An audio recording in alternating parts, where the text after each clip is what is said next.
बहुत बहुत धन्यवाद सर आपका आज के योग के लिए और हमें नए नए ज्ञान से ओतप्रोत करने के लिए आपका बहुत बहुत धन्यवाद। तो आप सभी ने आज योग के माध्यम से अपने शरीर को एनर्जेटिक किया और सुबह सुबह अपने शरीर को प्रफुल्लित किया, इसके लिए आप सभी को भी धन्यवाद। तो आइए अब चलते हैं आज के टॉपिक के बारे में। तो आज टॉपिक हमारा एक ऐसे सब्जेक्ट पर है जिससे आज के समय में, पहले तो यह समस्या नहीं थी लेकिन ये आज के समय में इस समस्या से काफी लोग जूझ रहे हैं। तो आइए इसी समस्या के बारे में आज हम लोग चर्चा करते हैं कि आखिर ये समस्या आई क्यों।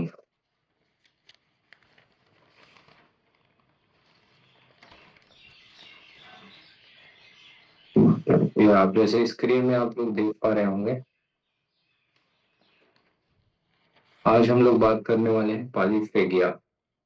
पॉलीफेगिया क्या होता है और इसके निदान कैसे कर सकते हैं। तो आप लोग सबको पॉलीफेगिया नाम देख के बहुत अजीब सा लग रहा होगा, क्योंकि ये क्या बीमारी है ऐसा करके सभी के मन में आ रहा होगा। लेकिन ये कोई बहुत बड़ी बीमारी नहीं है ना। बट आज के समय में यह बहुत बड़ी बीमारी हो चुकी है। तो इस बीमारी से हम लोग आज के समय में ऐसे लोग जूझ रहे हैं जो अपने खाने में संतुलन नहीं रखते हैं, अपने जीवन शैली को अच्छा नहीं रख पाते हैं, या फिर भाग दौड़ भरी जो जिंदगी बोलते हैं ना, तो भाग दौड़ भरी जो जिंदगी में जिन लोग जी रहे हैं, तो उन लोग के लिए यह पॉलीफेगिया एक बहुत बड़ा कारण बन चुका है। तो पॉलीफेगिया का अगर हम लोग बात करें कि इसका डेफिनेशन क्या होगा, तो पॉलीफेगिया कोई बहुत बड़ा रोग या बीमारी नहीं है। यह सिर्फ जीवन शैली से रिलेटेड एक प्रॉब्लम है, या एक नॉर्मल बीमारी के तौर पे इसको देख सकते हैं। जैसे कि पॉलीफेगिया अर्थात क्या होगा, खाने के बावजूद हमेशा भूख या अत्यधिक भूख महसूस करना, यही पॉलीफेगिया होता है। जैसे आपने खाना खाया, खाना खाने के 20-25 मिनट या आधे घंटे बाद फिर आपको बहुत ज्यादा जोर की भूख लग रही है, क्योंकि आपने आधा घंटा पहले भरपेट भोजन कर लिया था।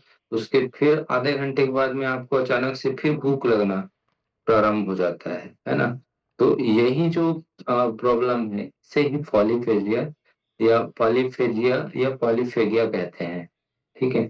तो यही है पॉलीफेगिया मेन, और ये है जो हमारे पूरा जीवन शैली से रिलेटेड हो चुका है यह प्रॉब्लम, क्योंकि आज के हमारे जो जीवन शैली है वो बिगड़ चुकी है, इसलिए यह समस्या आ रही है। तो इसके कारण के बारे में जानते हैं कि ज्यादातर यह किस कारणों से हो रही है। तो खाना के बाद भी पेट भरना या पुनः भूख लगने के कई कारण हो सकते हैं। जैसे कि आपका पहला कारण हो सकता है जीवन शैली से जुड़ा हुआ, और दूसरा कारण हो सकता है आपका अंतर्निहित स्वास्थ्य से संबंधित समस्याएं। तो चलिए पहले कारण की बात कर लेते हैं कि पहली कारण हमारा जो जीवन शैली या हमारा जो लाइफ स्टाइल से जुड़े कारणों के बारे में जान लेते हैं कि हमारे लाइफ स्टाइल में ऐसा क्या हमने किया कि हमें इस तरह के परेशानियों का सामना करना पड़ रहे हैं। तो सबसे पहला कारण है हमारा आहार में पोषक तत्व की कमी। आप देखते होंगे कि हम लोग जो भोजन ग्रहण कर रहे हैं आज के समय में, या जो हमारे भारतीय थाली में या हमारे छत्तीसगढ़ की जो थाली में जो भोजन होता है, वह भोजन बिल्कुल कार्बोहाइड्रेट से भरा हुआ होता है ना। तो ज्यादा मात्रा में हम लोग कार्बोहाइड्रेट को सेवन करते हैं, चाहे हम ब्रेकफास्ट में हो, चाहे लंच में हो, चाहे डिनर में हो। तो ज्यादा मात्रा में हम लोग कार्बोहाइड्रेट का सेवन कर रहे हैं, है ना। तो हमारे आहार में प्रोटीन और फाइबर और गुड फैट्स की कमी हो चुकी है। मेन हमारा रीजन क्या है कि हमारा कारण ये है कि हमारे जो आहार है या हमारे जो थाली में प्रोटीन और फाइबर और गुड फैट या गुड वसा की बात करें, तो वह हमारे आहार में बहुत ज्यादा मात्रा में उसकी कमी है। जिसके कारण से जब आप भोजन ग्रहण करते हैं तो आपको क्या महसूस होता है, जैसे आपने भोजन किया, भोजन के तुरंत आधा से 1 घंटे बाद फिर आपको जोरों की भूख लग रही है। तो आपका शरीर यह संकेत दे रहा है कि आपके शरीर में प्रोटीन, फाइबर और गुड फैट्स की कमी है, इसीलिए आपको कार्बोहाइड्रेट के सेवन के बाद में फिर से दोबारा भोजन करने की इच्छा होती है। तो इसे ही फैलीफेजिया कहते हैं। उसके बाद में तेजी से भोजन करना।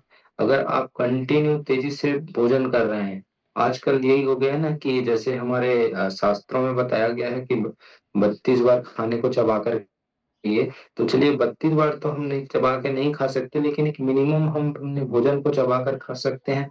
लेकिन आज स्थिति यह हो गई है कि हम अपने भोजन को चबाते ही नहीं है, है ना। 1 से 2 बार 5 बार ऐसे चबा के उसको हम लोग निकल जाते हैं। तो ज्यादा तेजी से खाना भी एक बहुत बड़ा कारण है पॉलीफेजिया का। तो अगर हम तेजी से खाते हैं तो 20 मिनट के अंदर हमारे ब्रेन में या हमारे शरीर में यह महसूस होने लगता है कि आपने खाना खाया नहीं है, जबकि आपने खाना स्पीड से खाकर बहुत ज्यादा मात्रा में खाना खा लिया है। लेकिन आपके शरीर या आपके ब्रेन को यह संकेत नहीं मिल पाता है कि आपने भोजन किया है। तो इसका वजह से फिर आपको आधे से 1 घंटे के अंदर भूख लगती है। तो यह भी कारण हो सकता है। उसके बाद में है पानी की कमी या डिहाइड्रेशन। जब आप कम पानी पीते हैं, मान के चलिए कि आपके शरीर की आवश्यकता पानी की 4 लीटर की पानी की आवश्यकता है, और आपने 1 से 1.5 लीटर पानी ही उस दिन में सेवन किया। तो अगर आप प्रतिदिन अगर ऐसा ही स्थिति बना के रखते हैं, आपके शरीर की आवश्यकता 4 लीटर की है और आप 1 से 1.5 लीटर पानी पीते हैं, तो आपका शरीर हाइड्रेट नहीं रह पाएगा, वो हमेशा डिहाइड्रेट रहेगा। और डिहाइड्रेट के रहने की वजह से आपको जो प्यास जो लगेगी, आपके शरीर जो पानी का मांग करेगा, वह पानी की कमी की वजह से आपको प्यास जो है वो आपको भूख का एहसास कराएगा। तो आपको पानी की कमी की वजह से भी आपको ज्यादा मात्रा में आपको लगातार लगातार खाने की इच्छा होते रहेगी। ये आपके पानी की कमी की वजह से हो सकता है। उसके बाद में है चौथा कारण है नींद की कमी।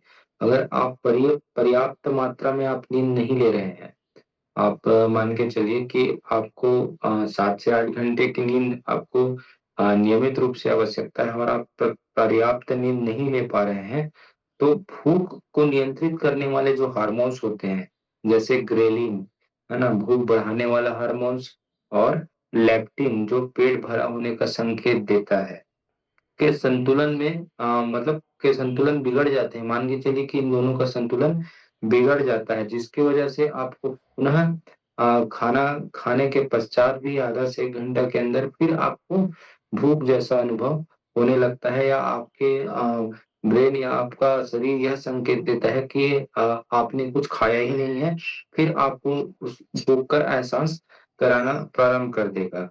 तो नींद की कमी भी एक बहुत बड़ा कारण हो सकता है आपका पॉलीफेजिया के लिए। उसके बाद में है तनाव और भावनाएं, है ना। जब हम तनाव में होते हैं या बहुत ज्यादा भावुक होते हैं, तो तनाव या भावुकता की वजह से हम खाना इतना खा लेते हैं कि हमें एहसास ही नहीं होता कि हमने ज्यादा खाना खा लिया है। लेकिन हमने खाना खा लिया है, उसके बाद तनाव की वजह से फिर से आप ज्यादा डिप्रेशन में है, मान के चलिए आपको ज्यादा स्ट्रेस आ रहा है, ज्यादा तनाव में है, तो इसके वजह से आपको पुनः फिर से आप खाना ज्यादा खा लिया, उसके बाद भी आपको आधे से 1 घंटे के अंदर फिर से भूख का एहसास होगा। तो आप फिर से आपको खाना खाने की तीव्र इच्छा होगी, और आपका मन फिर खाने की ओर जाएगा। उसके बाद में है छठवां कारण है प्रसंस्कृत या रिफाइंड कार्बोहाइड्रेट या प्रोसेस्ड फूड का सेवन।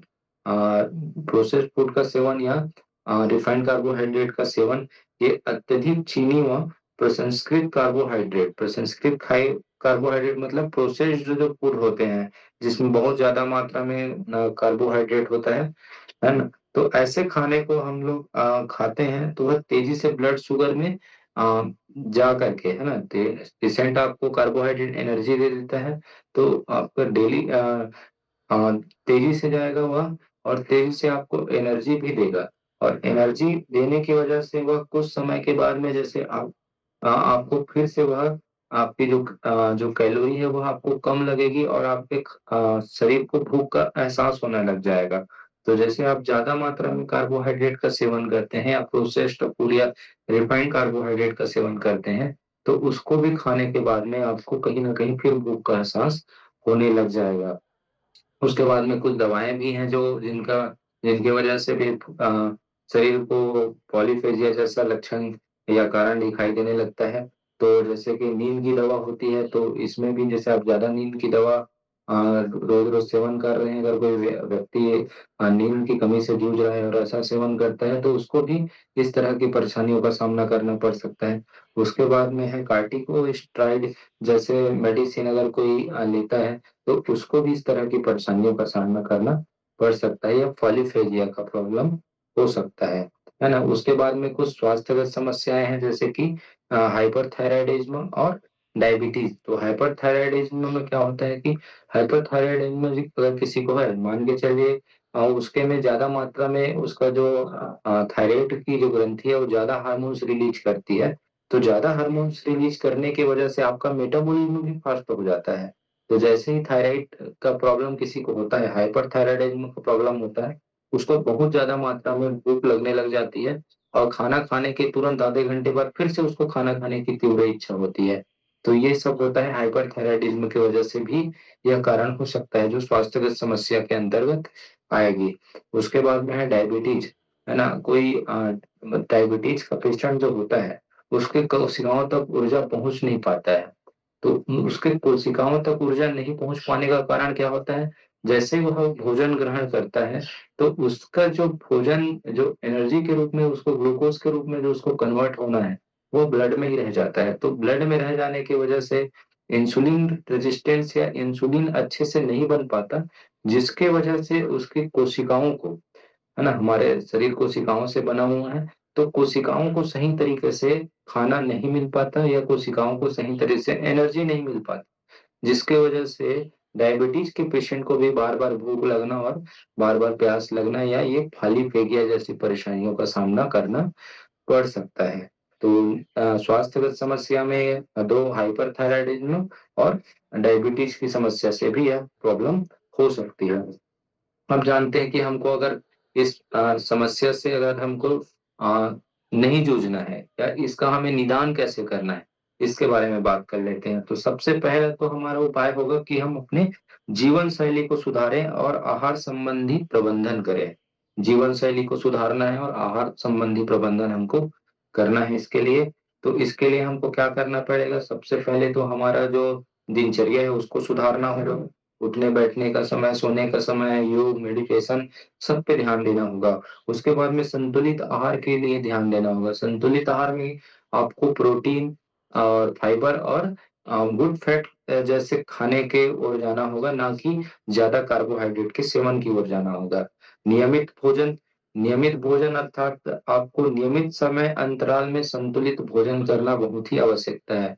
जैसे कि हम कई बार इस बारे में चर्चा करते हैं कि हमको नियमित भोजन करना है, मतलब हमें समय का बहुत ध्यान रखना है। समय बलवान है, अगर आप समय की कद्र नहीं करेंगे तो समय आपकी कद्र नहीं करेगा। तो हमें नियमित संतुलित आहार लेना है समय समय पर, है ना। इससे भी हम नियमित भोजन के माध्यम से भी हम इस पॉलीफेजिया जैसे परेशानियों से नहीं मतलब पॉलीफेजिया की जो प्रॉब्लम है उससे हम निजात पा सकते हैं। उसके बाद में है हाइड्रेट रहे, है ना। प्यास को भूख समझ लिया जाता है। दिन भर पर्याप्त पानी व तरल पदार्थ जैसे, है ना। मैंने अभी बताया था कि आपके प्यास को भूख समझ लेता है आपका शरीर।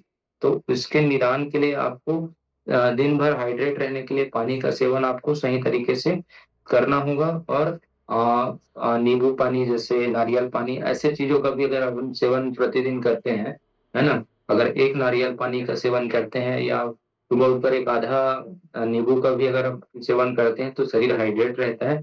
और हाइड्रेट रहने के लिए सबसे जरूरी है पानी। तो पानी का सही सेवन भी बहुत जरूरी है, अगर इससे हमको निदान पाना है तो। उसके बाद में है कार्बोहाइड्रेट का सेवन नियंत्रित रखें। कार्बोहाइड्रेट का सेवन को बिल्कुल नहीं नियंत्रित रखें। आपको आपके थाली में कार्बोहाइड्रेट की उतनी ही मात्रा लेनी चाहिए जितनी आपके शरीर को आवश्यकता होती है। और प्रोटीन, कार्बोहाइड्रेट, प्रोटीन और फैट और फाइबर, इनका भी आपको ध्यान रखना है कि आपके थाली में यह चीज हो और आपके शरीर को पर्याप्त मात्रा में मिलती रहे। उसके बाद में आपको पर्याप्त नींद की ओर भी जाना है। अगर आप पर्याप्त नींद लेंगे तो आपको इस परेशानियों से, हार्मोन्स असंतुलन जैसी परेशानियों से जूझना नहीं पड़ेगा, और आप इस फॉलीफेगिया जैसे प्रॉब्लम से भी आप निदान पा सकेंगे। अगर आप इस प्रॉब्लम से जूझ रहे हैं तो पर्याप्त नींद भी एक बहुत बड़ा आपका मान के चलिए उपाय हो सकता है, अगर आप इस तरह की परेशानियों से आप अगर जूझ रहे हैं। उसके बाद में लास्ट में मैं बात करूंगा नित्य व्यायाम की। अगर आप